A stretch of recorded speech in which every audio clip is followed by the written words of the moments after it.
సంవత్సరాల తరబడి ఎన్ని మందులు వాడినా మీ మోకాల నొప్పులు తగ్గట్లేదా? ప్రాణ పెయిన్ క్లినిక్ లో అత్యాధునిక చికిత్స. 78వ స్వాతంత్ర దినోత్సవ వేడుకలు దేశవ్యాప్తంగా పెద్ద ఎత్తున జరుగుతున్నాయి. వాడవాడల మువ్వన్నెల జెండా ఎగురుతోంది. ఏపీలో స్వాతంత్ర దినోత్సవ వేడుకలను ప్రభుత్వం ఘనంగా నిర్వహించింది.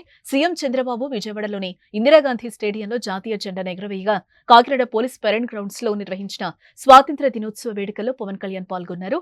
మొట్టమొదటిసారిగా డిప్యూటీ సీఎం హోదాలో జాతీయ జెండాను ఆవిష్కరించారు ఆయన.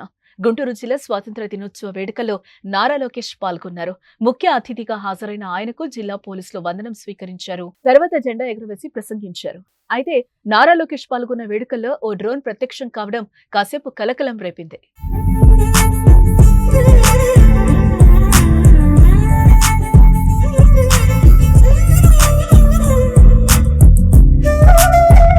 స్వాతంత్ర దినోత్సవ వేడుకలు జరుగుతూ ఉండగా గ్రౌండ్ లోకి డ్రోన్ వెళ్లింది. ఈ సమయంలో డ్రోన్ రావడంతో పోలీసులు ఒక్కసారిగా అప్రమత్తమయ్యారు. దీంతో డ్రోన్ ఆపరేట్ చేసిన వ్యక్తిని అదుపులోకి తీసుకున్నారు. డ్రోన్ ద్వారా స్వాతంత్ర దినోత్సవ వేడుకలను ఓ మహిళా యూట్యూబర్ చిత్రీకరించినట్టుగా గుర్తించారు. డ్రోన్ ను స్వాధీనం చేసుకుని విచారిస్తున్నారు. ఆమె ఓ పోలీస్ అధికారి కూతురుగా తెలుస్తోంది.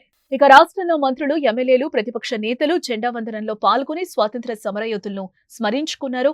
పాఠశాలలు, ప్రభుత్వ కార్యాలయాల్లో స్వాతంత్ర దినోత్సవ వేడుకలు ఘనంగా నిర్వహించారు. భారత్ మాతాకి జై అంటూ నినాదాలిచ్చి దేశభక్తిని చాటి చెప్పారు.